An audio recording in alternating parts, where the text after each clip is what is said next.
السلام علیکم، welcome to my now studio. امید کرتی ہوں آپ سب خیریت سے ہوں گے۔ آج ہم اپنا پارٹ 20 سٹارٹ کرنے جا رہے ہیں، ناول حجاب میں چھپی محبت۔ وجی آج امی ابو زرمینہ کے گھر جائیں گے تمہارے رشتے کی بات کرنے۔ وہ لیپ ٹاپ سامنے کھولے مسلسل انگلیاں چلا رہا تھا۔ فاطمہ کے آنے کا اس کو پتہ ہی نہیں چلا۔ وہ کب آئی، کب اس کے پاس بیٹھی۔ اس نے اس کی آواز اپنے کانوں میں گونجتی سنی۔ اس نے ایک دم انگلیوں کی حرکت روک لی، نظروں کو اسکرین سے ہٹا کے بہن کی طرف دیکھا۔ کیا کہا آپ نے؟ اس نے پرجوش سا ہوتے ہوئے پوچھا، جیسے کائنات کے سارے رنگ اس کی جھولی میں بھر دیے ہوں اور اس نے ان رنگوں کو ہوا میں اچھالنا ہو۔ ہاں بالکل ٹھیک کہہ رہی ہوں میں۔ اس نے اس کا چہرہ اپنے دونوں ہاتھوں میں لیا اور خوشی سے کہنے لگی، ابھی بہت خوش ہوں میں آج۔ بہن کے دونوں ہاتھوں پہ اپنے ہاتھ رکھتے ہوئے اس نے معصومیت سے کہا، وہ تو مجھے پتہ ہے میرا بھائی کتنا خوش ہے آج۔ اللہ تمہاری خوشیوں کو کسی کی نظر نہ لگائے وجی۔ آپ بھی بہت دعا کرنی ہے آپ نے۔ میں تو بہت دعا کرتی ہوں وجی۔ تمہیں کیا لگتا ہے وہ مان جائیں گے؟ پٹھان اپنی روایتوں کے بہت پکے ہوتے ہیں اور جب وہ سواتی ہوں پھر تو بات ہی ان کی انا کی ہوتی ہے۔ میں نے سنا ہے سواتی اپنی قوم سے باہر کبھی بھی نہیں کرتے، چاہے کچھ بھی ہو جائے۔ آپ دعا کریں نا سب ٹھیک ہو جائے۔ اگر اللہ پاک نے چاہا تو کوئی کچھ نہیں کر سکے گا۔ یہ سارے معاملات تو اللہ کے ہوتے ہیں نا، جب وہ کن کہے دے تو فیکون لازم ہوتا ہے۔ اور میں نے تو اپنی محبت کو فقط اللہ سے مانگا ہے اور وہی مجھے عطا بھی کرے گا۔ مجھے یقین ہے آپ بھی اللہ میری دعاؤں پہ کن ضرور فرمائیں گے۔ وہ مجھے مایوس نہیں کریں گے۔ وہ مجھے اس لڑکی کا ساتھ ضرور دیں گے جس کو میں نے دن رات اپنی دعاؤں میں مانگا ہے۔ وہ بول رہا تھا اور بہن اس کو سن رہی تھی، جس کے لفظوں میں اور لہجے میں کچھ عجیب سا یقین تھا۔ وجی کیا اس لڑکی کو پتہ ہے کون ہو تم؟ کیا مسلک ہے تمہارا؟ اس نے اس کا چہرہ بہت غور سے دیکھا، جیسے وہ اس کو بتانا چاہتی ہو، یاد کروانا چاہتی ہو، جو جانے کب سے بھول چکا تھا یا اس لڑکی کے آنے سے خود کو بھلا دیا تھا۔ بہن کے اس سوال پہ اس کے پیروں کے نیچے سے زمین نکل گئی، سر سے آسمان ہٹ گیا۔ وہ جو اس کو تھوڑی سی بھی امید تھی وہ بھی کہیں دھواں بن کے اڑ گئی۔ سلطان، تمہارے ابو نے پلوشہ سے تمہاری شادی کا فیصلہ کیا ہے۔ وہ سب بہن بھائی ماں کے پاس ان کے کمرے میں بیٹھے تھے۔ جب بھی ابراہیم صاحب گھر پہ نہ ہوں وہ ان کے کمرے میں بیٹھا کرتے تھے۔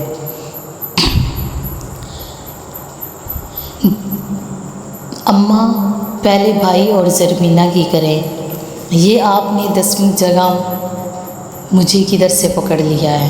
سلطان نے زرمینہ اور شہاب کی طرف دیکھتے ہوئے منہ بنا کے کہا، ان دونوں کی بھی سوچ رہے ہیں، پلوشہ شہاب سے بہت چھوٹی ہے۔ تو تمہارے بابا جان نے تمہارا کہا ہے؟ اماں یہ زیادتی ہے، ویسے بڑا بھائی بیٹھا ہے اور چھوٹے کے لیے آپ لوگ رشتے ڈھونڈ رہے ہیں۔ سلطان نے بھائی کی طرف دیکھتے ہوئے کہا جو مسکراتا ہوا سن رہا تھا، نہیں بیٹا، کوئی بھی زیادتی نہیں ہے۔ چپ کر کے ہاں کر۔ شہاب نے اس کی طرف دیکھتے ہوئے کہا، اچھا تو اب میں سمجھا، بابا جان نے لالا گل کا کہا ہوگا اور انہوں نے اپنی بلا میرے متھے ڈال دی۔ واہ جی بہت اچھے۔ بلا پلوشہ بلا ہے؟ وہ جو کب سے خاموش بیٹھی سب کو سن رہی تھی ایک دم سے بول پڑی، بلا نہیں ہے تو کیا ہے؟ سلطان نے منہ بناتے ہوئے کہا، بلا نہیں ہے، آپ کی ہونے والی بیگم ہے۔ کوئی بیگم نہیں ہے اماں، بابا جان کو بول دیں میں بالکل اس پٹاخے سے شادی نہیں کروں گا۔ سلطان تمیز سے بات کرو، اپنی ہونے والی بیگم کے بارے میں اب ایسا بولو گے؟ شہاب نے اس کو مصنوعی سا ڈانٹتے ہوئے کہا، کوئی بیگم نہیں ہے میری وہ۔ بابا جان نے زرمینہ کے رشتے کا انکار کیا اور میری شادی ادھر کر رہے ہیں، تب ہی وہ تمہاری شادی ادھر کر رہے ہیں۔ سلطان، جو تعلقات زرمینہ کی وجہ سے خراب ہوئے ہیں وہ تمہاری شادی سے ٹھیک ہو جائیں۔ اماں نے اس کو سمجھانے والے انداز میں کہا جو چہرے پہ سرخی لیے بول رہا تھا، کوئی ضرورت نہیں ہے اماں مجھے قربانی کا بکرا بنانے کی۔ میں ہرگز اس لڑکی سے شادی نہیں کروں گا جس کی قد سے بڑی زبان ہے۔ تو کس سے کرو گے تم شادی وہ بھی بتا دو۔ کسی سے بھی کر لوں گا مگر اس سے نہیں کروں گا، آپ بابا جان کو بتا دیں۔ مجھے تو بے عزت ہونے کا کوئی شوق نہیں ہے ان سے، تم خود ہی ان کو بتانا، جس لڑکی سے تم نے کرنی ہے وہ بھی بتانا۔ اماں اب ایسا تو نہ کریں نا میرے ساتھ، میں بابا جان کو کیسے بتا سکتا ہوں؟ جیسے میں بتاؤں گی نا بیٹا ویسے ہی آپ بھی بتانا، انہوں نے اس کو تنزیہ سے انداز میں کہا۔ اماں تعلق ہی بہتر کرنے ہیں نا تو آپ زرمینہ اور رجب بھائی کی شادی کروا دینا۔ ایسے بھی اس کی کوئی اعتراض نہیں تھا ان سے شادی پہ۔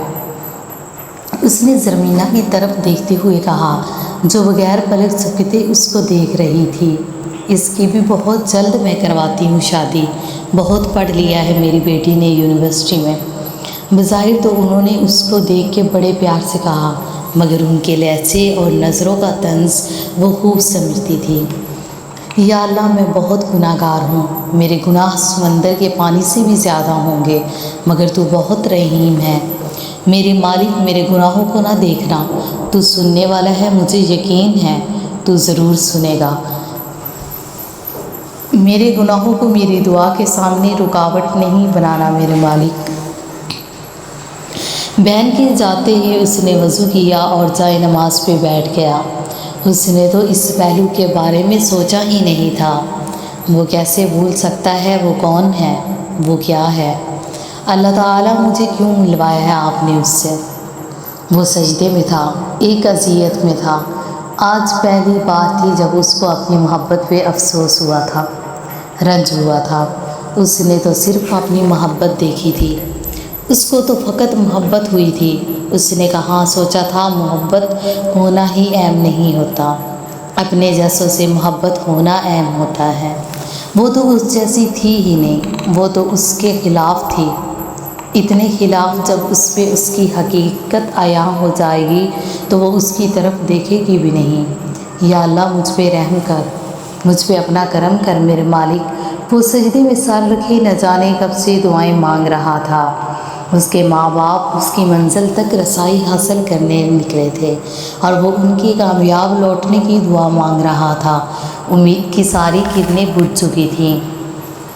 اس کو بھروسہ تھا تو اس ذات پہ جس نے اس کے دل میں محبت ڈالی تھی، جس نے اس کے دل میں محبت ڈالی ہے وہی اس کو کامیاب بھی کرے گا۔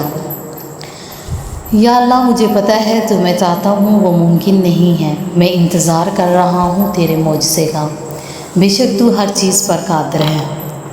یا اللہ مجھے میری منزل کی پہلی سیڑھی سے ہی ناکام واپس نہیں لوٹانا، اگر وہ نہ مانے تو۔ اس نے سر ایک دم اوپر کیا، اب وہ دونوں پہلو سوچ رہا تھا۔ پہلے تو قوم کا بڑا مسئلہ تھا، دوسرا مسئلہ تو اس نے سوچا ہی نہیں تھا، اس کے تو ذہن میں بھی نہیں آیا تھا۔ کیا میں محبت کی خاطر سب کچھ چھوڑ سکتا ہوں؟ نہیں، ایسا ممکن نہیں ہے۔ تو کیا میں اپنی محبت کو چھوڑ سکتا ہوں؟ یہ میرے اختیار میں نہیں۔ وہ جائے نماز پہ ہی بیٹھے ان سوالوں کے جواب ڈھونڈ رہا تھا جو اس کو اگلے کچھ دنوں میں دینے تھے۔ اس کو ایک بڑا فیصلہ کرنا تھا، کسی ایک کو چننا تھا۔ ایک طرف اس کی محبت تھی اور دوسری طرف اس کا عقیدہ۔ آج ابراہیم صاحب گھر پہ موجود تھے، وہ سب گیسٹ روم میں بیٹھے تھے، دادی اماں بھی وہیں آئی تھی۔ ویسے تو ان کی عورتیں کبھی ایسے گیسٹ روم میں نہیں بیٹھی تھیں مگر آج چونکہ وجدان کی امی بھی تھی ساتھ تو سب ایک ساتھ بیٹھے تھے۔ آپ کدھر کے ہیں؟ دعا سلام کے بعد ابراہیم صاحب نے ان سے پوچھا۔ وہ بہت مہمان نواز تھے۔ گھر آئے مہمان کو فرشتے سے کم نہیں سمجھتے تھے۔ ان کے گھر جو بھی پہلی دفعہ آتا ان کو بالکل بھی محسوس نہ ہوتا وہ پہلی دفعہ یہاں آیا ہے۔ وہ دونوں بھی بہت خوش تھے۔ ان کے رکھ رکھاؤ سے ان کے دل میں امید کی ایک کرن روشن ہوئی تھی، جیسے وہ کبھی بھی انکار نہیں کریں گے۔ ہم لاہور کے ہیں، پچھلے کچھ سالوں سے مانسہرہ میں رہائش پذیر ہیں۔ عبدالرحمن صاحب نے بہت ہی نرم انداز میں کہا کہ سامنے بیٹھا پٹھان متاثر ہوئے بغیر نہ رہ سکا۔ انہوں نے اب بھی نہیں پوچھا تھا وہ کس مقصد سے اور کیوں ان کے گھر آئے تھے۔ دراصل ہم آپ کے گھر ایک عرض لے کے آئے ہیں۔ آپ کی بار عبدالرحمن صاحب باقاعدہ موضوع پہ آئے تھے۔ جی فرمائیے، کیا خدمت کر سکتے ہیں ہم آپ کی؟ ابراہیم صاحب نے ٹانگ پہ ٹانگ رکھتے ادب سے پوچھا۔ میرا بیٹا یونیورسٹی میں لیکچرار ہے، سید وجدان حسین شاہ۔ وجدان کے نام پہ رقیہ بیگم کی ٹانگیں کانپنے لگیں۔ ان کو لگا جیسے آج ان کا اس گھر میں آج آخری دن ہے۔ ان کے دل میں عجیب سی بے چینی ہونے لگی۔ زرمینہ ایسے کیسے کر سکتی ہے؟ اپنے ہی پیروں پہ کلہاڑی کیسے مار سکتی ہے؟ اب کون اس کو یونیورسٹی جانے دے گا؟ ان کے دل میں ہزار طرح کی وسوسے آنے لگے۔ وجدان کا نام سنتے ہی وہ وہیں کھڑی ہو گئی۔ یہ کون ہے؟ اور وجدان؟ کون سا وجدان؟ کچن کی طرف جاتے ہوئے اس نے مہمانوں کو دیکھا تو ہال کے پردوں سے جھانکنے لگی۔ وہ وہاں سے ہٹنے ہی لگی تھی کہ اس کے کانوں میں سید وجدان حسین شاہ گونجا۔ اس کا آگے جاتا قدم وہیں پہ رکا۔ وہ پیچھے مڑی اور وہیں رک گئے۔ ہم وجدان کا رشتہ آپ کی بیٹی کے لیے لے کے آئے ہیں۔ اب کی بار عبدالرحمن صاحب نے وہ بات کی جس کو سن کے اندر بیٹھی ماں اور باہر کھڑی بیٹی کے پیروں سے زمین نکل گئی تھی۔ کون سی یونیورسٹی میں پڑھتا ہے آپ کا بیٹا؟ ابراہیم صاحب کے چہرے کی مسکراہٹ غائب ہوئی۔ دل میں ایک عجیب سی بے چینی ہوئی۔ صوفے سے آگے ہو کے بیٹھے اور سنجیدہ سے چہرے کے ساتھ پوچھنے لگے، جی ہزارہ یونیورسٹی میں۔ عبدالرحمن صاحب نے ان کے چہرے کے رنگ بدلتے دیکھ لیے تھے۔ ایک باپ ہونے کی حیثیت سے وہ سمجھ چکے تھے سامنے بیٹھے بیٹی کے باپ کے دل میں کیا ہے، وہ کس کرب سے گزر رہا ہے۔ مطلب زرمینہ گل جانتی ہے آپ کے بیٹے کو؟ آپ کی بار ماتھے پہ سنجیدگی کے ساتھ ساتھ بل بھی پڑے تھے۔ میری بیٹی فاطمہ یونیورسٹی گئی تھی تو اس کو آپ کی بیٹی بہت پسند آئی تھی، اس نے ہمیں یہاں بھیجا ہے۔ سامنے بیٹھی ماں معاملے کی سنجیدگی کو سمجھ گئی تھی۔ وہ اگر کہتی ان کا بیٹا پسند کرتا ہے زرمینہ کو تو معاملہ کسی اور ہی طرف چلا جاتا۔ ویسے بھی وہ پٹھانوں کی انا اور ان کی غیرت کو بہت اچھی طرح سمجھتی تھیں۔ باہر کھڑی لڑکی نے زور سے ایک سانس لیا، جس کا سانس کب سے حلق سے باہر نہیں آیا تھا۔ وہ کانپتی ٹانگوں کے ساتھ کب سے وہاں کھڑی سن رہی تھی۔ آپ نے سید وجدان کہا ہے، اس کا مطلب ہے آپ سید ہیں، مگر آپ شاید نہیں جانتے ہم سواتی ہیں۔ ان کی اس بات پہ ابراہیم صاحب نے نظریں جھکا لی۔ وہ ویسے بھی عورتوں کو نظر اٹھا کے نہیں دیکھتے تھے، اور سامنے بیٹھی سید زادی ہو پھر تو ان کا احترام میں اور اضافہ ہوتا تھا۔ آپ ہمارے گھر آئے ہیں یہ ہمارے لیے اعزاز کی بات ہے، مگر ہم آپ سے معذرت چاہتے ہیں، آپ کے ساتھ بیوی صاحبہ بھی آئی ہیں۔ ہم کبھی سید زادی کو ایسے خالی ہاتھ نہیں بھیجتے۔ اگر آپ ہم سے دنیا کی اور کوئی بھی چیز مانگیں ہم کبھی انکار نہیں کریں گے۔ آپ ہم سے ہماری جان بھی مانگے تو وہ بھی ہم سید ذات پہ قربان کر دیں، مگر ہم رشتہ قوم سے باہر نہیں کرتے۔ اب کی بار ان کے لہجے میں نرمی آئی تھی اور نگاہوں میں پہلے سے زیادہ احترام۔ جی ابراہیم صاحب، ہم سمجھ سکتے ہیں، ہر خاندان کی اپنی روایات ہوتی ہیں، مگر آپ ہماری عرض پہ ایک بار غور ضرور کیجیے گا۔ عبدالرحمن صاحب نے ان کی طرف دیکھتے ہوئے کہا اور اٹھنے لگے۔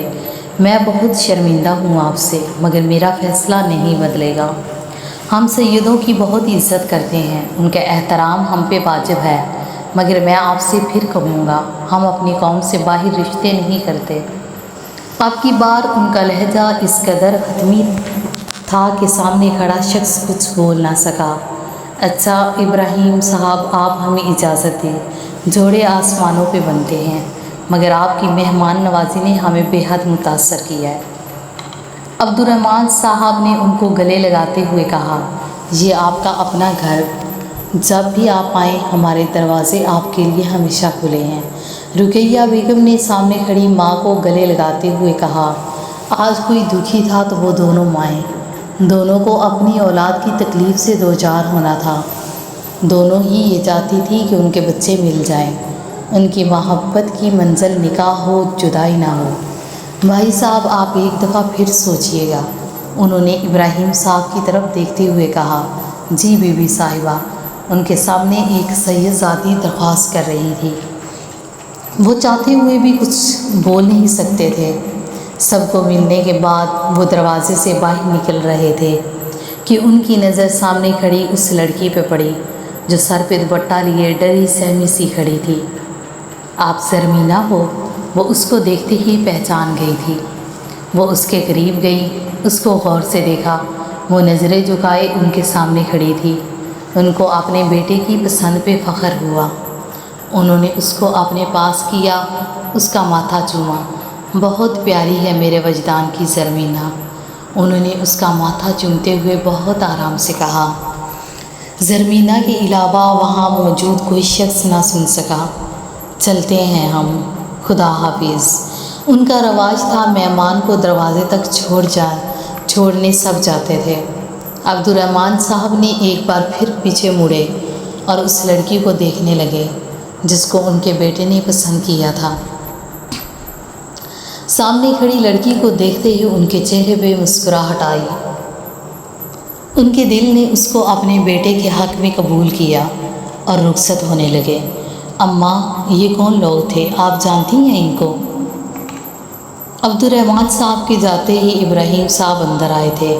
ان کے دل میں یہ بات اٹک گئی تھی، وہ لڑکا ہزارہ یونیورسٹی میں پڑھاتا ہے تو ایسے کیسے ممکن ہے اس نے زرمینہ سے بات نہ کی ہو؟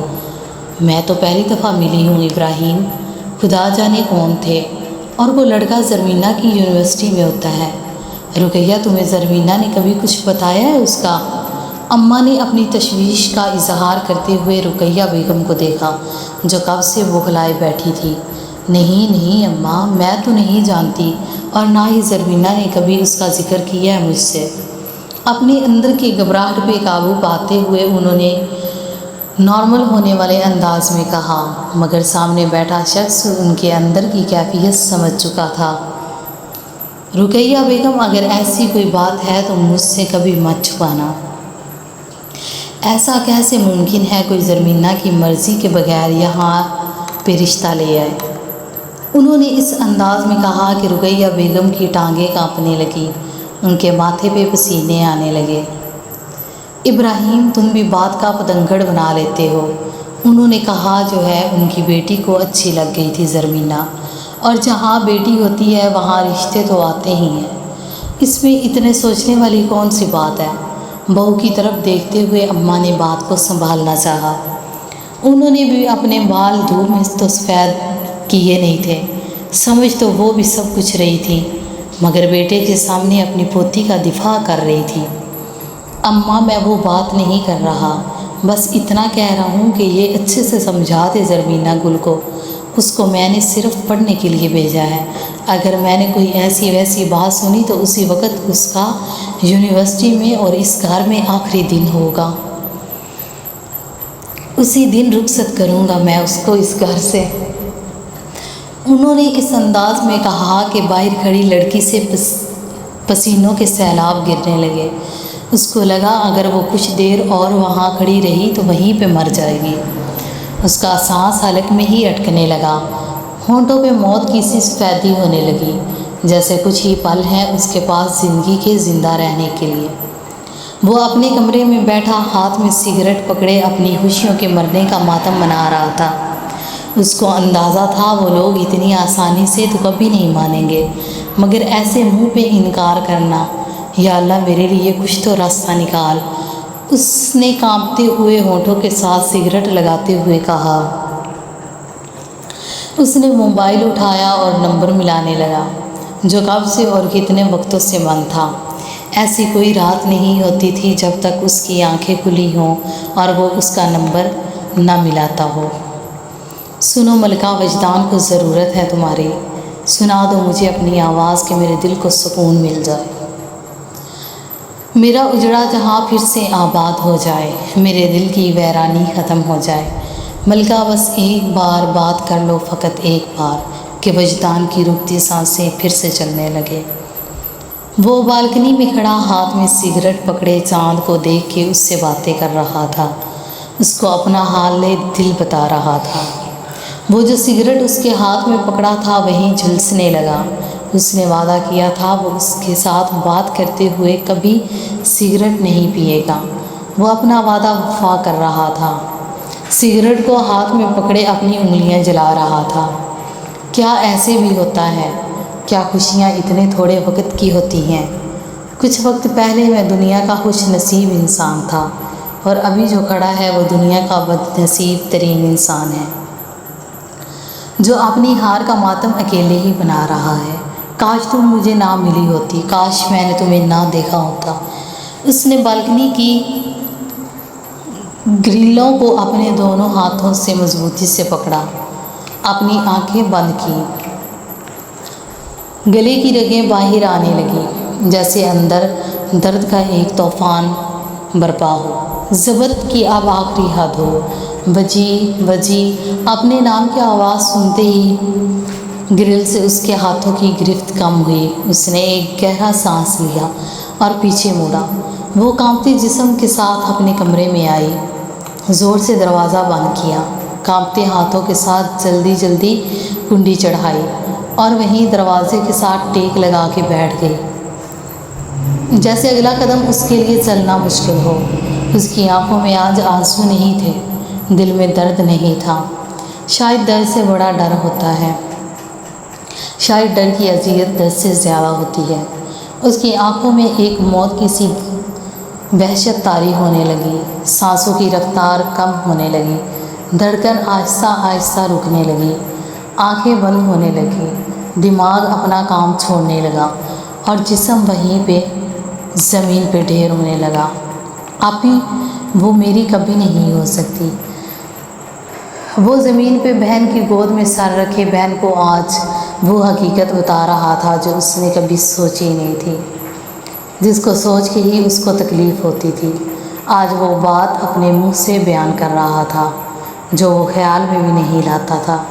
ایسے نہیں کہو وجی، وہ بہن تھی، بھائی کا دکھ محسوس کر سکتی تھی۔ آپی، میں نے اس کے علاوہ کچھ نہیں مانگا تھا۔ میں نے کب کوئی خواہش اپنے لیے کی تھی؟ کب میں نے بولا تھا مجھے کچھ ملے؟ میں نے اسی کو مانگا تھا، بس صرف اسی کو۔ آپی، وہ بھی نہ ملے تو پھر میری کیا زندگی ہے؟ وجی، سب کچھ ٹھیک ہو جائے گا، تم دیکھنا۔ وجی، کون ایک ہی دفعہ میں اپنی بیٹی دیتا ہے؟ کون ایک بار میں ہاں کرتا ہے؟ وہ اس کے بالوں میں انگلیاں پھیرتے ہوئے اس کو سمجھا رہی تھی، اس کو دلاسا دے رہی تھی۔ آپی، بات اس کے ماں باپ کی نہیں ہے، بات ہماری ہے، بات اس کی ہے اور بات میری ہے۔ آپ کو کیا لگتا ہے، کیا ہمارا نکاح جائز ہے؟ کیا ہمارا نکاح عام لوگوں کے نکاح کی طرح ہو سکتا ہے؟ آپی، کچھ بھی تو ممکن نہیں ہے۔ اس نے اپنے دل پہ ہاتھ رکھتے ہوئے دانتوں کو میچ کے کہا، جیسے اس کا درد اب غصے میں بدلتا ہو۔ کیوں نہیں ہے جائز وجی؟ کافر اور مسلمان کی بھی شادی ہوئی ہے، فرعون کی بھی شادی تو ایک مسلمان عورت سے ہوئی تھی۔ تم تو پھر بھی مسلمان ہو، ہم ایک کلمہ پڑھتے ہیں، اور جو کلمہ طیبہ پڑھ لے، جو اپنی زبان سے خدا کی وحدانیت کا اقرار کر لے، اس کے محبوب کو آخری مان لے، وہ مسلمان ہی ہوتا ہے۔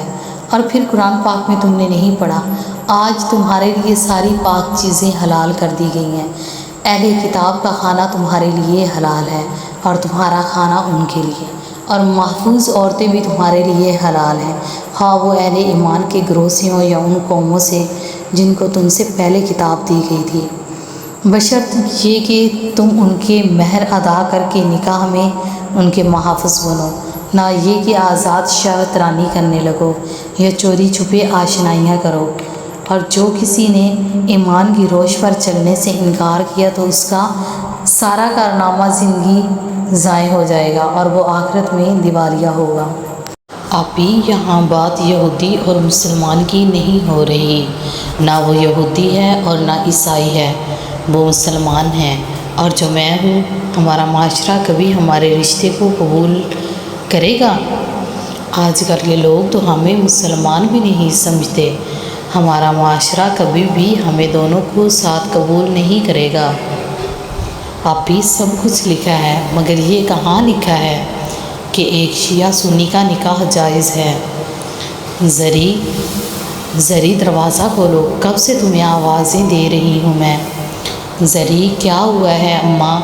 دیکھو نا شہاب، کب سے دروازہ کھٹکھٹا رہی ہوں، مگر زری دروازہ ہی نہیں کھول رہی اور نہ ہی کچھ جواب دے رہی ہے۔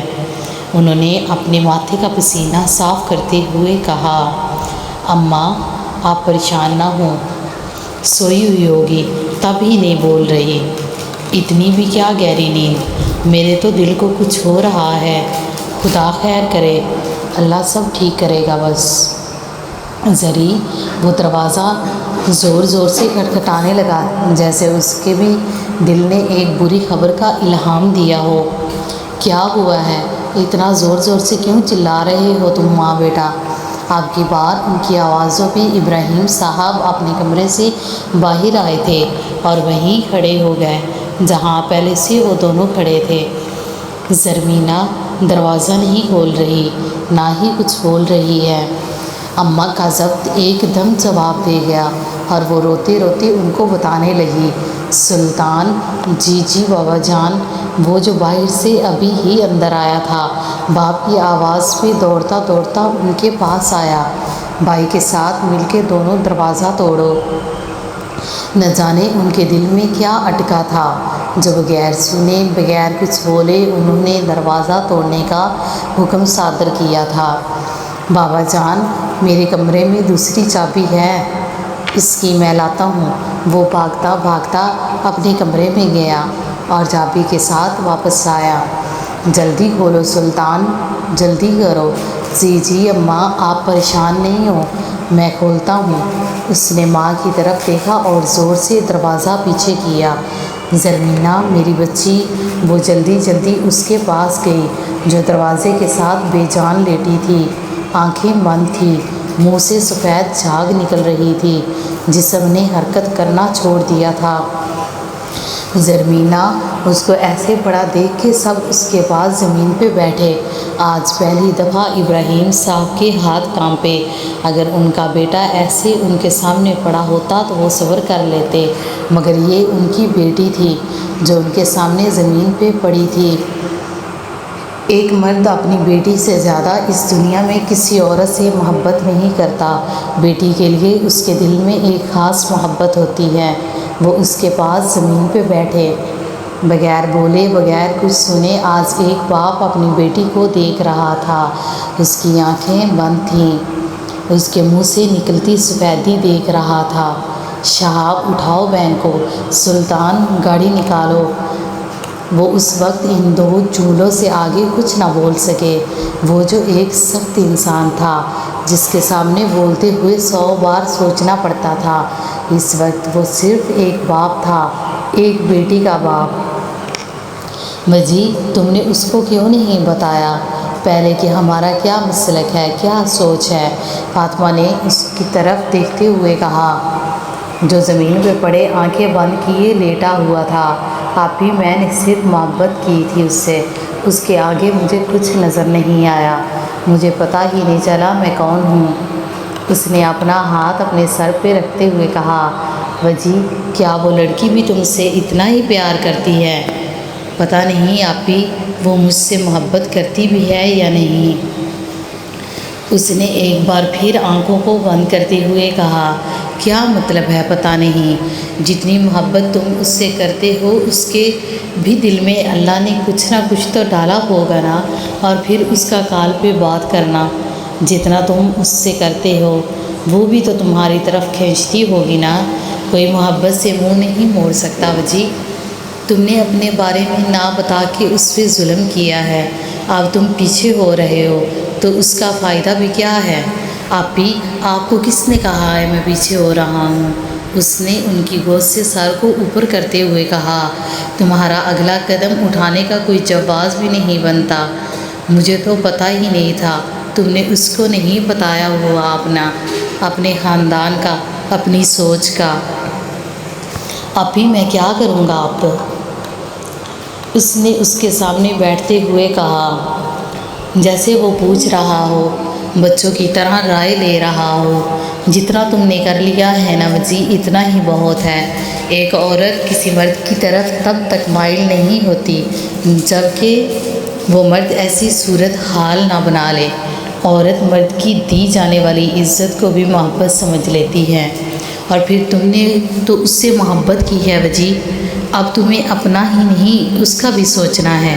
ایک عورت کبھی محبت نہیں کرتی، کبھی مرد ذات کو منہ نہیں لگاتی، مگر جب اس کو محبت ہو جاتی ہے وہ کبھی پیچھے نہیں ہوتی، کبھی اس محبت کو بھول نہیں پاتی۔ تمہیں پتہ ہے وجی، اس کی زندگی کے وہ پل کیسے ہوں گے جب تم دونوں نے بات کی۔ وہ مر تو جائے گی مگر وہ ایک ایک بات، ایک ایک لمحہ کبھی بھی نہیں بھولے گی۔ پہلے تو تمہیں خود پتہ تھا تم کیا ہو، تم ایسی صورتحال ہی نہ پیدا کرتے کہ وہ تمہاری محبت کو اپنے دل میں قبول کرتی۔ اب جب کہ اس نے اعتراف کیا ہے، خدا کے حضور تم سے محبت کا اقرار کیا ہے، اب تم کہتے ہو یہ سب ممکن نہیں۔ ممکن تو آج سے 1 سال پہلے بھی کچھ نہیں تھا۔ پھر تم نے ایسی چیزیں کیوں کی کہ ایک لڑکی جو کبھی نامحرم کو منہ بھی نہیں لگاتی تھی، وہ تمہارے لیے سوچنے لگی؟ کیا تمہیں یہ سب اس وقت نہیں پتہ تھا؟ آپی، میں نے کوئی وعدہ نہیں کیا اس سے۔ اس نے ایک درد، ایک کرب سے بہن کو دیکھا۔ وعدہ نہیں کیا؟ کیا جب ہم وعدے ہی کرتے ہیں تو رشتہ تب ہی بنتا ہے؟ کیا وعدے کے بغیر تم اس لڑکی کے گناہ گار نہیں ہو جو تمہارے سامنے اپنی محبت ہاری ہے؟ اب تم کیا کر رہے ہو؟ اس کے جذبوں کی تذلیل؟ بے شک ہر محبت کرنے والے کا انجام شادی نہیں ہوتا۔ ہاں، اس کی محبت خاموش ضرور ہو جاتی ہے، وہ چپ ہو جاتی ہے، مگر اس کا دل، پتہ ہے وجی، وہ دن رات مرتی ہے، ایک ایک پل میں 1000 بار مرتی ہے۔ وجدان اسی کا ہے اور ہمیشہ رہے گا، زندگی کی آخری سانس تک، قبر میں رسائی تک۔ ڈاکٹر صاحب، کیا ہوا ہے میری بیٹی کو؟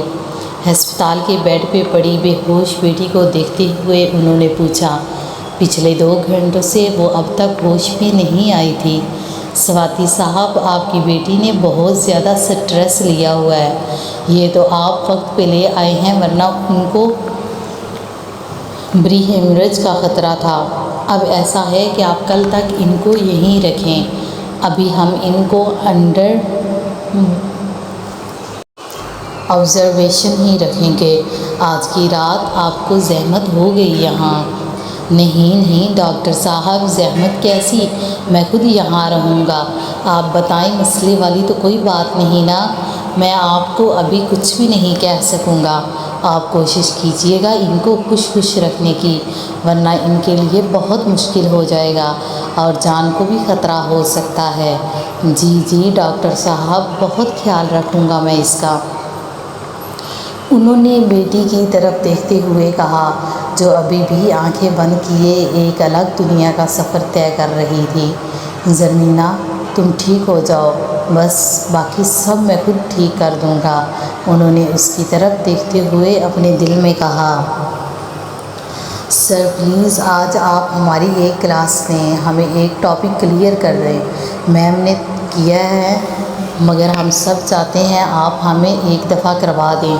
مدثر نے اس کو آفس سے باہر کھڑا دیکھ کے کہا، جی ٹھیک ہے، بلا لیجیے گا آپ مجھے پھر۔ وہ ایسے بھی کبھی اسٹوڈنٹس کو انکار نہیں کرتا تھا، ہر ایک کی بات کا مان رکھتا تھا، ہر ایک کی بات کو تسلی سے سنتا تھا۔ وہ یونیورسٹی کا ہی ہیرو نہیں تھا، بلکہ ہر دل اس کی قدر کرتا تھا، اس کا احترام کرتا تھا۔ وہ تھا ہی ایسا عزتوں کے قابل۔ یا اللہ تیرا شکر ہے۔ مدثر کے جاتے ہی وہ اپنے آفس میں گیا، کرسی پہ بیٹھا، ٹیک لگائی، آنکھیں بند کی اور اللہ کا شکر ادا کرنے لگا۔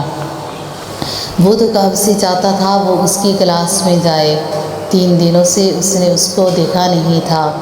نہ جانے کیا ہوا تھا، وہ کیوں نہیں آئی تھی، اس کو ایک لمحے کو سکون میسر نہیں تھا۔ اس کی نگاہیں ہر وقت اس کو ڈھونڈتی تھیں، مگر وہ کہیں بھی نہیں ملتی تھی۔ وہ سواتی تھا، ایک پٹھان تھا، عزت سے آگے ان کو کچھ بھی عزیز نہیں ہوتا۔ کوئی رشتہ نہیں، کوئی مقام نہیں، کوئی نام نہیں، عزت کے نام پہ وہ کچھ بھی کر سکتے ہیں۔ مگر آج وہ ایک باپ تھا، صرف ایک باپ، اس بیٹی کا باپ جو پچھلے 3 دن سے ہوش میں نہیں آئی تھی۔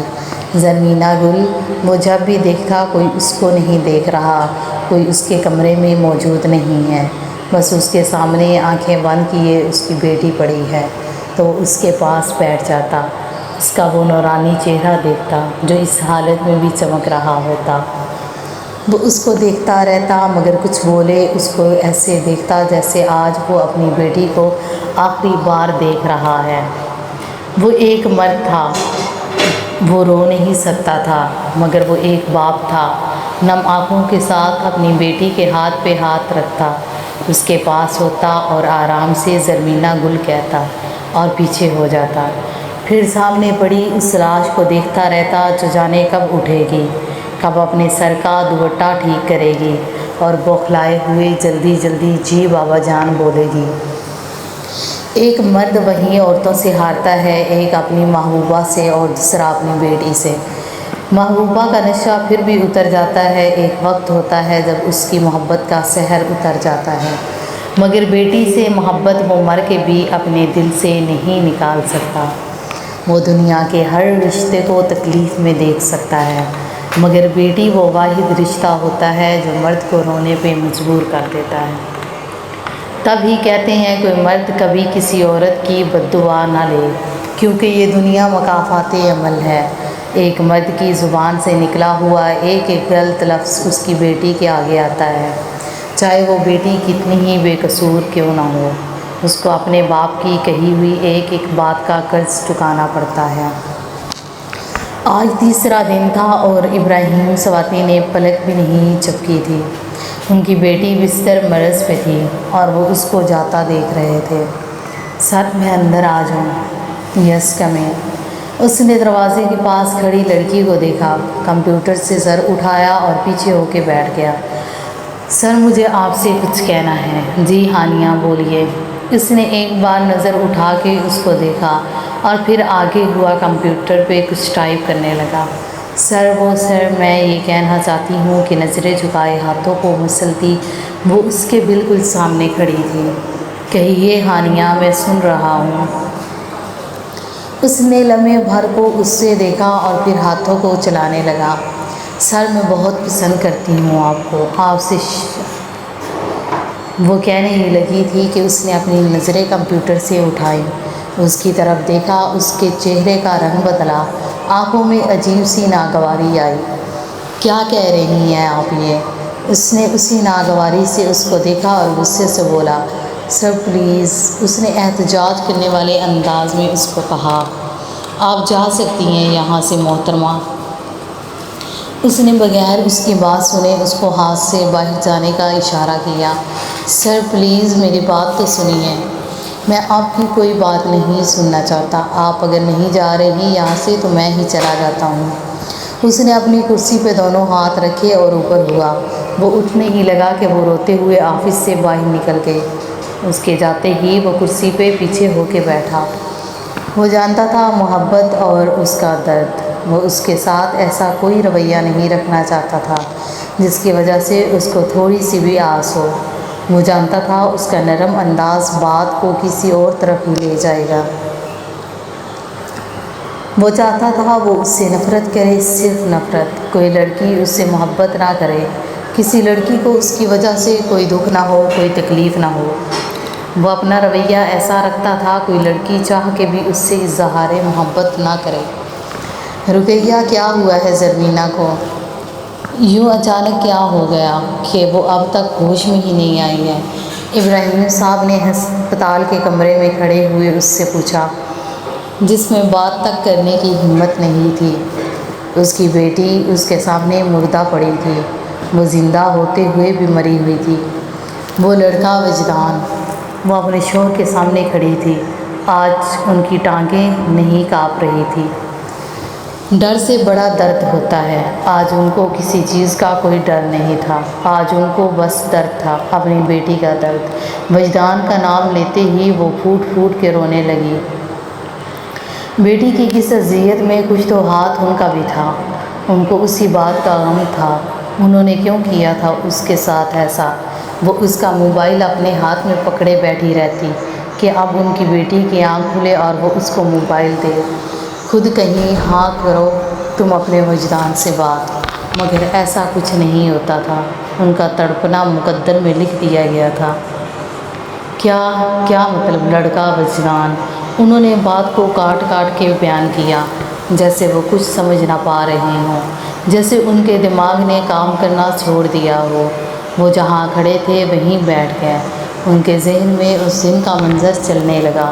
میرا بیٹا ہزارہ یونیورسٹی میں پڑھاتا ہے، سید وجدان حسین شاہ۔ بار بار ان کے ذہن میں یہی دو جملے گونجنے لگے، جیسے کسی نے ان کے سامنے ٹی وی لگایا ہو اور بار بار ایک ہی بات دہرائی جا رہی ہو۔ کیا ہوا ہے آپ کو؟ وہ بھی اپنے شوہر کے ساتھ زمین پہ بیٹھی، ان کا پسینہ اپنے دوپٹے سے صاف کرنے لگی۔ آج سے پہلے انہوں نے اپنے شوہر کو اس حالت میں نہیں دیکھا تھا۔ وہ پہلی بار تھی جب ابراہیم خان سواتی ہارا تھا، اپنی لگتے جگر کے ہاتھوں ہارا تھا۔ وہ آج کسی بیوی کا شوہر نہیں تھا، کسی بیٹے کا باپ نہیں تھا، دنیا میں سر کو اٹھا کے چلنے والا مرد نہیں تھا۔ وہ آج صرف ایک باپ تھا، ایک بیٹی کا باپ، جو زمین پہ بیٹھا تھا، جس کی گردن جھکی تھی، آنکھوں میں سرخی تھی، دل میں آنسوؤں کا سیلاب تھا۔ وہ یقیناً اس وقت پھوٹ پھوٹ کے روتا اگر اس کو دیکھنے والی پاس اس کی بیوی بیٹھی نہ ہوتی۔ زری کہاں ہو تم؟ وہ جو اس کی کرسی پہ آج بھی کسی کو نہیں بیٹھنے دیتی تھی، اس کی خالی جگہ کو دیکھ کے اس کو بلانے لگی، جیسے وہ کہیں گم ہو گئی ہو، جیسے وہ اس سے بہت دور چلی گئی ہو، جیسے اب اس کی واپسی ناممکن ہو۔ وہ اس خالی کرسی کو دیکھنے لگی جو اب شاید خالی ہی رہنی تھی۔ چپ چپ وجدان سر آ رہے ہیں۔ کلاس کی رونقیں اپنے عروج پہ تھیں، ہر کوئی ہنسی مذاق کر رہا تھا، بچوں کی طرح لڑ رہا تھا۔ اس کلاس میں آج صرف دو لوگ ہی خاموش تھے، وہ دو لوگ ہی دکھی تھے، فضا اور ہانیہ۔ فضا کو دوست کی جدائی کا غم تھا اور ہانیہ کو محبوب کی بے وفائی کا۔ اس کو آتا دیکھ کے خرم نے اونچی آواز میں سب کو خاموش ہونے کا کہا۔ وہ آج اپنے انداز میں بھاگتا ہوا نہیں آ رہا تھا، وہ آنکھوں میں ایک ہجر لیے، ہاتھ میں موبائل پکڑے ایسے چل کے آ رہا تھا جیسے کوئی ناکام عاشق اپنی محبت کی ناکامی کے بعد چلتا ہو۔ اوئے یہ سر وجی کو کیا ہوا ہے؟ بالکل مجنوں لگ رہا ہے بندہ۔ یار سر کو کبھی بھی ایسے تو نہیں دیکھا۔ جناب کو کوئی روگ لگا ہے جی، ہائے میرا ہیرو۔ اس کو آتا دیکھ کے ہر کوئی ایسے ایک دوسرے کے کان میں کچھ نہ کچھ کہے بغیر نہ رہ سکا۔ کوئی اس کو مجنوں کہتا تو کوئی شہزادے کا خطاب دیتا۔ جب بھی وہ کلاس میں آتا ہر کوئی اسی کی طرف دیکھنے پر مجبور ہو جاتا۔ آج بھی ایسا ہی تھا۔ وہ بلو شرٹ کے نیچے گرے جینز پہنے ہوئے تھا، شرٹ کی آستینیں کونہیوں تک چڑھائی ہوئی تھی، ایک ہاتھ پہ گھڑی اور دوسرے پہ لال رنگ کے 2-3 دھاگوں کے ساتھ ایک کڑا ڈالا ہوا تھا۔ یہ سب کچھ اس کی شخصیت کو اور بھی دل فریب بنا رہا تھا۔ کلاس میں آتے ہی اس نے سب کو سلام کیا۔ وہ ایسا ہی تھا، اسٹوڈنٹس کے سلام کرنے کو نہیں دیکھتا تھا، بلکہ کلاس میں آتے ہی ان کو سلام کرتا تھا۔ اس کے سلام کے بدلے میں سب نے کھڑے ہو کے اس کا استقبال کیا، بچوں کی طرح اونچی آواز میں اس کے سلام کا جواب دیا۔ جب بھی وہ کسی کلاس میں جاتا، چاہے وہ جس لیول کی بھی کلاس ہوتی، وہاں پہ بیٹھا ہر اسٹوڈنٹ خود کو بچہ سمجھتا۔ وہ ایسا تو نہیں تھا کہ اسٹوڈنٹس اس کے ساتھ فری ہو جائیں، وہ ایسا تھا کہ اس کے ہوتے ہوئے اسٹوڈنٹس کو اپنی اسٹوڈنٹ لائف اچھی لگنے لگتی۔ کلاس میں آتے ہی وہ اپنی اسی جگہ کھڑا ہوا جہاں وہ ہمیشہ کھڑا ہوتا تھا۔ کاش ذری تو بھی ہوتی یہاں، دیکھتی تیرے خان صاحب کتنے اچھے لگ رہے ہیں۔ فضا نے ایک نظر اس شخص پہ ڈالی اور دوسری اس کرسی پہ جو آج بالکل خالی تھی، جہاں کوئی نہیں تھا۔ کیسے ہیں آپ سب؟ اس نے ایک نظر پوری کلاس میں ڈالی اور پھیکی سی مسکراہٹ کے ساتھ سب سے پوچھا۔ ایک نظر ڈالتے ہی اس نے اس کی خالی کرسی دیکھی۔ اس کا دل ایک بار پھر ڈوبنے لگا۔ اس کو لگا جیسے اب وہ وہاں نہیں روک پائے گا۔ وجدان بھاگ جا یہاں سے، کون ہے یہاں جس کے لیے تو یہاں کھڑا ہو؟ کون ہے جس کی خوشبو تجھ تک آئے؟ آخر کون ہے تیرا یہاں؟ وہ اس کی نقاب میں خوبصورت آنکھوں کو دیکھنے کے لیے ترس گیا تھا۔ وہ نظریں جھکائے کلاس میں ایک مکمل خاموشی میں کھڑا تھا۔ ہر کوئی خاموشی سے سامنے کھڑے مجنوں کو دیکھ رہا تھا۔ آنکھوں کے اشاروں میں اس کا حال دل ایک دوسرے کو بتا رہا تھا۔ کیا ٹاپک تھا؟ اس نے نظریں اٹھاتے ہوئے سامنے بیٹھے چہروں کو دیکھا جو حیرت سے اس کو دیکھے جا رہے تھے۔ بندے کو بڑا روگ لگا ہوا ہے، مدثر نے ساتھ بیٹھے آکاش کے کان میں کہا۔ چپ کر جا، سن لیا نا؟ تو ذلیل کرنے میں بھی کوئی کسر نہیں چھوڑتا یہ۔ اس نے آرام سے نیچے دیکھتے ہوئے اس کو کہا۔ وہ ہمیشہ لیکچر کے دوران کلاس کا ایک چکر لگایا کرتا تھا، مگر آج اس نے بورڈ کا استعمال بھی نہیں کیا تھا۔ جہاں کھڑا تھا وہیں کھڑے ہوئے بولتا رہا، جیسے وہ زبردستی بول رہا ہو، اپنی جان چھڑا کے وہاں سے بھاگ جانا چاہتا ہو۔ جی کسی کو کچھ پوچھنا ہے؟ ٹاپک کو کسی طرح ختم کرنے کے بعد ایک بار پھر وہ کلاس کی طرف متوجہ ہوا۔ اس کو پتہ تھا کسی کو ایک لفظ بھی سمجھ نہیں آئی، پھر بھی اس نے پوچھ لیا۔ ویسے بھی اس کے سامنے بیٹھے لوگ کہاں اس کو سنتے تھے، وہ تو بس اس کو دیکھا کرتے تھے۔ جی سر، سمجھ آ گئی، سب نے احترام میں سر ہلایا۔ اس کو یہ دیکھ کے عجیب سا دکھ ہوا۔ اس کو پتہ تھا آج اس کا بولا ہوا کسی ایک کو بھی سمجھ میں نہیں آیا، کیونکہ اس کو خود نہیں پتہ تھا اس نے کیا بولا تھا، وہ تھا کہاں، کیا بول رہا تھا۔ آپ سب لوگ میرے بہن بھائیوں جیسے ہیں، میرے لیے بہت قابل قدر ہیں آپ سب۔ یہاں موجود ہر لڑکی میری بہن ہے، ہر لڑکا میرا بھائی ہے۔ ٹاپک کے بعد اس نے یہ سب کہنا ضروری سمجھا تاکہ وہاں بیٹھی ہانیہ کو اس کا جواب مل جائے۔ آخری بات کہتے ہوئے اس نے ہانیہ کو دیکھا جو آنکھوں میں شدید نفرت لیے اسی کو دیکھ رہی تھی۔ سر، سب آپ کی بہنیں ہیں۔ اس نے اپنی نفرت کسی طرح باہر نکالنی تھی۔ اس کی بات پہ اس نے ایک طنزیہ سا سوال کیا۔ جی ہاں ہانیہ، یہاں موجود ہر لڑکی میری بہن ہے۔ اس نے بھی اسے تیکھے سے انداز میں اس کو جواب دیا۔ وہ بھی وجدان شاہ تھا، رویوں کا جواب اس کو دینا خوب آتا تھا۔ سر، اس کا مطلب یہ جو لڑکیاں یہاں نہیں موجود وہ آپ کی بہنیں نہیں ہیں؟ اس نے تیکھی سی مسکراہٹ کے ساتھ ایک بار پھر سوال کیا۔ کیا مطلب ہے؟ اب کی بار وہ اور کلاس میں موجود ہر اسٹوڈنٹ اس کا طنز سمجھ چکے تھے کہ وہ کس کی بات کر رہی ہے۔ سر، آپ ہی نے بولا ہے یہاں موجود ہر لڑکی آپ کی بہن ہے، تو یہاں موجود جو نہیں تو کیا وہ آپ کی بہنیں نہیں ہیں؟ پھر سے وہیں تلخ لہجہ، وہیں طنز لیے وہ زہر اگل رہی تھی جو اس کے اندر بھرا پڑا تھا۔ آج تو زرمینہ نہیں ہے محترمہ، آپ نے جو بات کرنی ہے وہ کھل کے کریں۔ فضا نے ایک نظر وجدان کو دیکھا جو شاید کچھ بول نہیں سکتا تھا۔ اس کا جواب اس نے دینا انتہائی ضروری سمجھا۔ وہ ایسی ہی تھی، اس کی ڈھال بن جاتی تھی، اس کو کبھی اکیلا نہیں چھوڑتی تھی، دوستی کا حق ادا کرتی تھی۔ ویسے بھی جو دوستی کا حق ادا نہ کر سکے، اپنے دوست کی ڈھال نہ بن سکے، اس کو دوستی کرنے کا حق نہیں ہوتا۔ کنارہ کشی بہتر ہوتی ہے ان دوستوں سے جو خوشیوں میں ساتھ دیں آپ کا اور برے وقتوں میں چپ ہو جائیں، روپوش ہو جائیں۔ میں سر سے بات کر رہی ہوں، آپ سے نہیں محترمہ۔ بس سر سے پوچھ رہی ہوں جو جہاں نہیں ہے کیا وہ بھی ان کی بہنیں ہیں؟ اس نے اب کی بار سامنے کھڑے شخص کی آنکھوں میں آنکھیں ڈال کے کہا جس کی روح اندر سے کانپ رہی تھی۔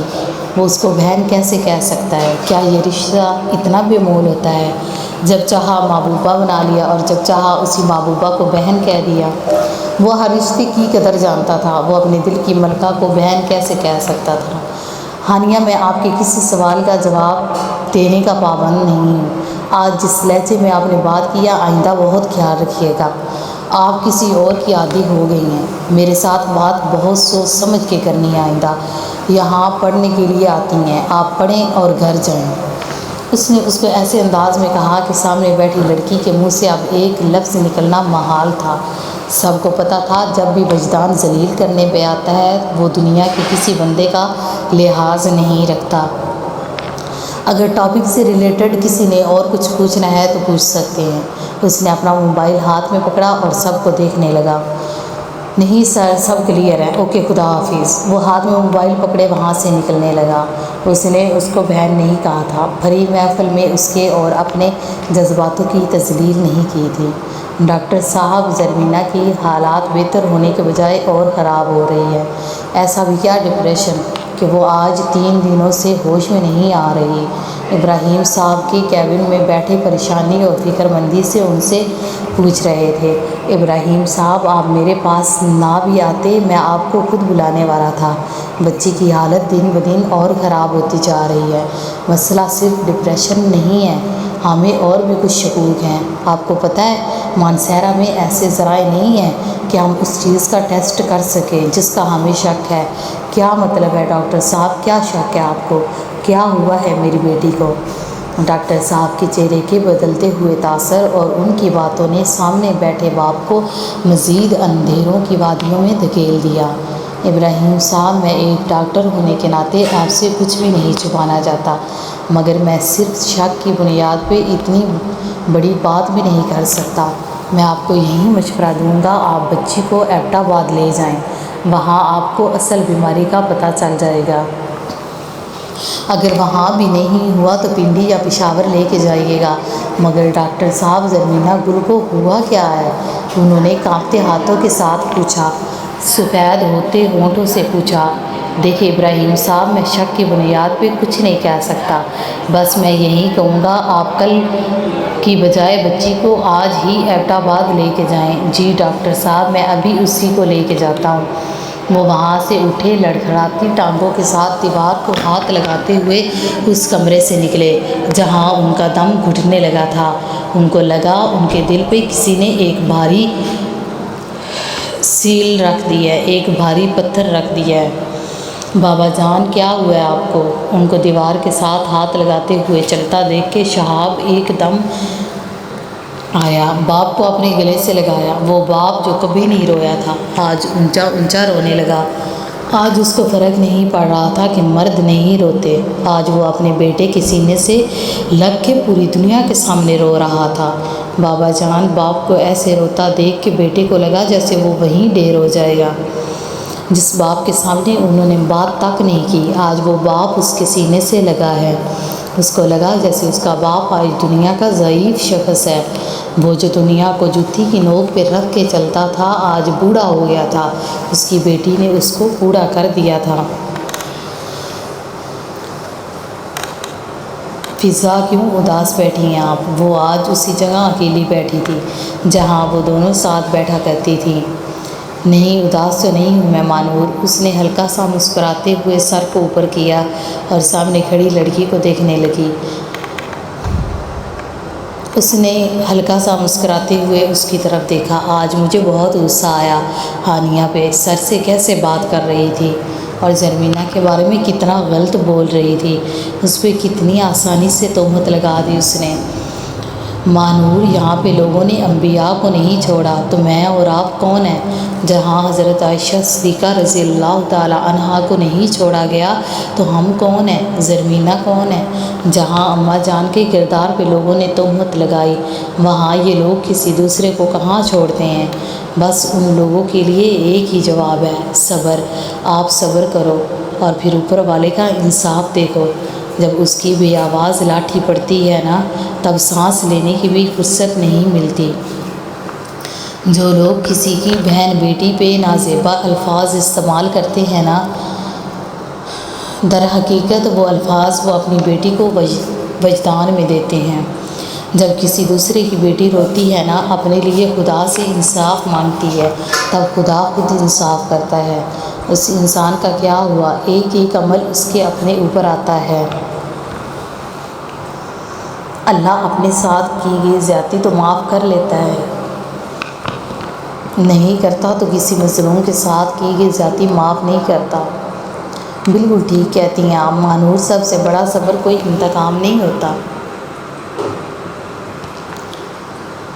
خدا بہت بڑا رحیم ہے، وہ معاف کرتا ہے، مگر جب اس کے بندے پہ ناحق کیا جائے، اس کو لوگوں میں رسوا کیا جائے، تب وہ اپنا جلال دکھاتا ہے، تب وہ زمین کے فرعونوں کو بتاتا ہے میں ہوں انصاف کرنے کے لیے۔ اور پتہ ہے مانور، جو لوگ کسی کو بغیر جانے دوسرے بندے کے ناحق عمل میں ساتھ دیتے ہیں نا، تو کم ان کے ساتھ بھی نہیں ہوتا۔ کسی کا دل دکھانے والا ایک بھی الفاظ آپ کو کبھی سکون سے جینے نہیں دیتا۔ کیا ہوا ہے زری کو؟ کہاں ہے؟ کیا کہا ہے ڈاکٹر نے؟ بیٹی کی حالت دیکھ کے وہ سمجھ تو گئی تھی مسئلہ یقیناً کچھ بڑا ہی ہے، ورنہ ان کا بیٹا ایسا ہو جائے یہ تو کبھی انہوں نے خواب میں بھی نہیں سوچا تھا۔ دادی اماں، ڈاکٹر نے کہا ہے زری کو ایبٹ آباد لے کے جائیں۔ آج پہلی بار ایسا ہوا تھا، انہوں نے اپنی ماں کی بات کا جواب نہیں دیا تھا، وہ گردن جھکائے زمین کو ہی دیکھتے رہے۔ ان کو پتہ ہی نہیں تھا کون ان سے بات کر رہا ہے، کون ان کے پاس بیٹھا ہے۔ بیٹے نے باپ کی خاموشی دیکھی تو فوراً سے دادی اماں کو جواب دیا، کیا ایبٹ آباد؟ مگر وہاں کیوں؟ آپ کی بار دادی اماں کی جگہ امی بولی تھیں، جیسے ان کا دل باہر آنے والا ہو، کسی نے ان کے دل پہ ضرب لگائی ہو۔ امی، ڈاکٹر نے کہا ہے اگر وہاں بھی علاج نہ ہوا تو پھر پنڈی جانا پڑے گا، مطلب میری بیٹی بہت بیمار ہے۔ انہوں نے ایک نظر اپنی بیٹی کو دیکھا جو آنکھیں بند کیے لیٹی تھی، جس کو دیکھ کے اندازہ نہیں لگایا جا سکتا تھا وہ زندہ ہے یا مر گئی ہے۔ اس کی سفید رنگت یہ بتاتی تھی یہ جو لڑکی لیٹی ہے اس میں خون کا ایک قطرہ بھی باقی نہیں بچا۔ وہ بہتے اشکوں کے ساتھ بیٹی کے پاس گئی، اس کا ماتھا چوما، اس کے بال پیچھے کیے، دوپٹہ آگے کیا جو سر سے تھوڑا سا پیچھے ہو گیا تھا۔ وہ لیٹے ہوئے بھی پاک تھی، اس کا ایک بال بھی کسی نامحرم نے نہیں دیکھا تھا۔ اس کی بے ہوشی میں بھی اس کی ماں نے اس کے سر سے دوپٹہ نہیں اترنے دیا تھا۔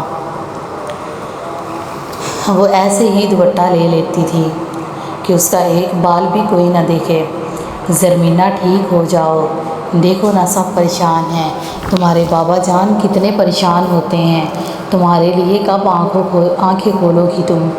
انہوں نے روتے ہوئے اس کا ہاتھ پکڑا، جس ہاتھ پہ جگہ جگہ کلبلے کی سوئیوں کے نشان بنے تھے، جیسے کسی نے اس کے ساتھ یہ جگہ جگہ سوئیاں چبھوئی ہوں۔ انہوں نے اس ہاتھ کو اپنے منہ کے ساتھ لگایا، پھر اپنے لبوں کے پاس لے گئی اور اونچا اونچا رونے لگی، جیسے ان کی بیٹی مر گئی ہو اور انہیں اچانک اطلاع ملی ہو۔ رقیہ میری بچی، حوصلہ رکھو۔ دادی اماں بھی بینچ سے اٹھ کے ان کے پاس گئی، ان کو اپنے دل سے لگایا، اپنی پوتی پہ ایک نظر ڈالی اور آنکھیں بند کر لیں۔ ان کو لگا اگر وہ دوسری نظر ڈالیں گی تو وہ یہیں نیچے گر جائیں گی۔ اماں آپ دعا کریں نا ہماری زرمینا ٹھیک ہو جائے۔ رقیہ بیگم نے روتے روتے ان کو دیکھا جو خاموش آنسو بہا رہی تھی، اپنی پوتی کو دیکھ رہی تھی۔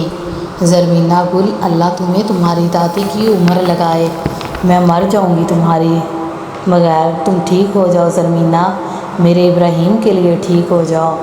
انہوں نے ایک نظر اس کو دیکھا، پھر اپنے بیٹے کو دیکھا جو گردن جھکائے کسی روگی کی طرح بیٹھا تھا۔